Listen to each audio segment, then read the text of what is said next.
Assalamualaikum warahmatullahi wabarakatuh. Halo teman-teman, saya Wahyu Firmansyah dengan NPM 22101174.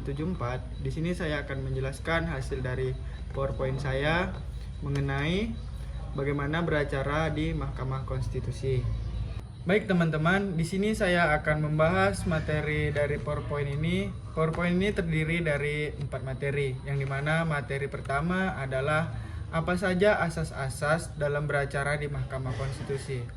Baik, asas yang pertama adalah asas ius curiae novit.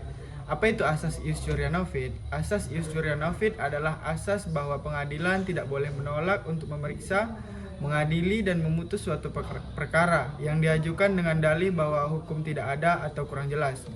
Lalu ada asas yang kedua, yaitu persidangan yang terbuka untuk umum. Persidangan terbuka untuk umum dimaksudkan agar proses persidangan dapat diikuti oleh publik yang juga dapat menilai dan pada akhirnya menerima putusan hakim.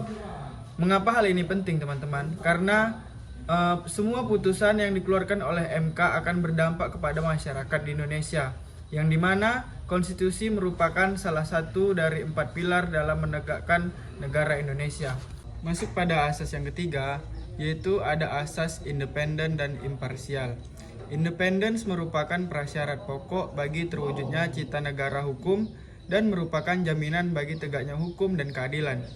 Imparsial mencakup sikap netral disertai penghayatan yang mendalamkan pentingnya keseimbangan antara kepentingan yang terkait dengan perkara. Memasuki slide yang kedua, teman-teman, di sini membahas tentang asas yang keempat, yaitu peradilan dilaksanakan secara cepat, sederhana, dan biaya ringan. Prinsip peradilan cepat, sederhana, dan biaya ringan dimaksudkan agar proses peradilan dan keadilan itu sendiri dapat diakses oleh seluruh lapisan masyarakat. Lalu asas yang kelima, teman-teman, yaitu hak untuk didengar secara seimbang atau audi et alteram partem.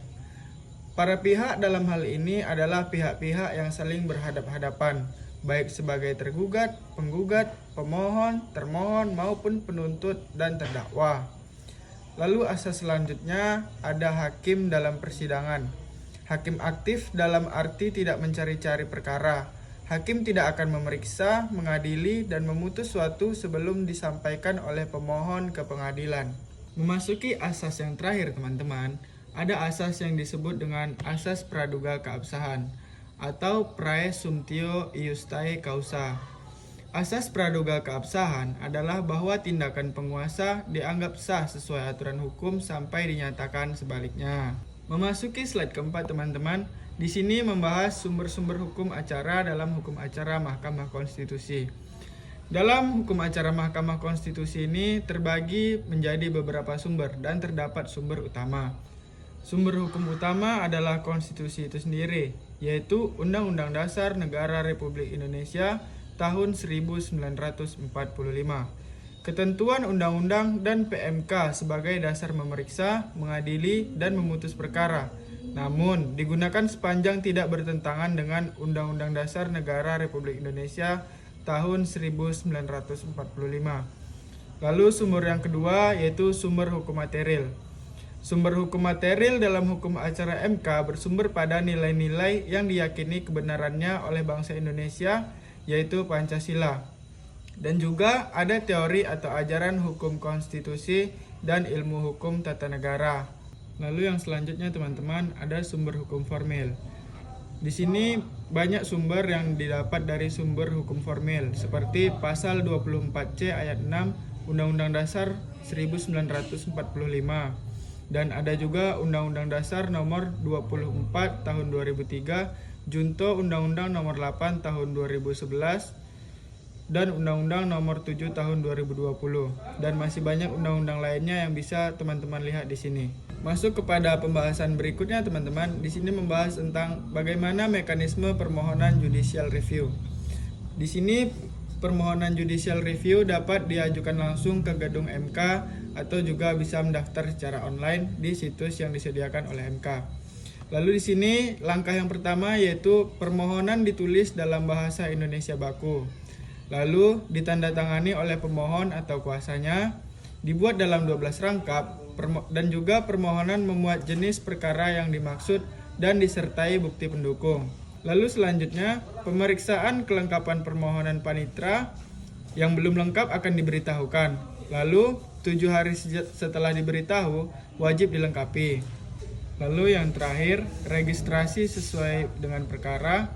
7 hari kerja sejak registrasi untuk perkara. Setelah berkas permohonan judicial review masuk, maka dalam 14 hari kerja setelah registrasi ditetapkan, maka akan dilaksanakan hari sidang pertama. Memasuki materi yang terakhir, teman-teman, di sini kita akan membahas bagaimana mekanisme permohonan sengketa pemberhentian presiden di Mahkamah Konstitusi. Seperti yang sama-sama kita ketahui, teman-teman, bahwasannya pemberhentian presiden atau wakil presiden biasa kita sebut dengan pemakzulan. Nah, pengajuan pemakzulan ini yang pertama dilakukan oleh DPR mengusulkan pemberhentian presiden atau wakilnya kepada MPR melalui sidang pertama. Langkah yang selanjutnya, pengajuan pemberhentian presiden atau wakilnya dilakukan dengan dukungan minimal 2/3 dari jumlah anggota DPR yang dihadiri sekurang-kurangnya 2/3 jumlah anggota DPR. Lalu langkah yang ketiga, yaitu usulan dari DPR tadi akan diajukan ke MK. Lalu selanjutnya, Mahkamah Konstitusi akan memeriksa, mengadili, dan memutuskan paling lama 90 hari setelah diajukan permintaan. Hal ini juga termuat di dalam pasal 7B ayat 4 Undang-Undang 1945. Lalu, yang kelima, putusan dari Mahkamah Konstitusi menyatakan presiden atau wakilnya melakukan pelanggaran hukum berupa pengkhianatan terhadap negara, korupsi, penyuapan, tindakan pidana berat lainnya, atau tidak lagi memenuhi syarat menduduki jabatannya.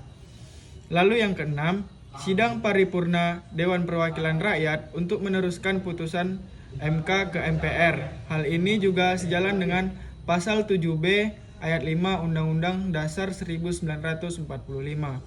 Lalu langkah yang ketujuh, sidang paripurna MPR untuk memutus usulan DPR paling lambat 30 hari sejak menerima usulan.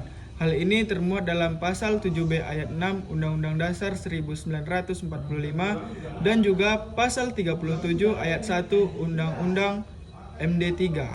Selanjutnya, Majelis Permusyawaratan Rakyat mengundang presiden atau wakilnya untuk penjelasan usulan pemberhentiannya. Hal ini termuat di dalam pasal 38 ayat 1 Undang-Undang MD3. Dan yang terakhir, teman-teman, keputusan pemberhentian presiden atau wakilnya harus diambil dalam rapat paripurna MPR yang dihadiri oleh minimal 3/4 dari jumlah anggota dan disetujui oleh sekurang-kurangnya 2/3 dari jumlah anggota yang hadir. Hal ini juga termuat di dalam pasal 7B ayat 7 Undang-Undang Dasar 1945 dan juga pasal 38 ayat 3 Undang-Undang MD3. Dengan berpindahnya materi slide saya, maka berakhirlah presentasi saya yang membahas tentang hukum acara Mahkamah Konstitusi, yang membahas tentang bagaimana kita beracara di Mahkamah Konstitusi. Sekian dari saya, Wahyu Firmansyah. Assalamualaikum warahmatullahi wabarakatuh.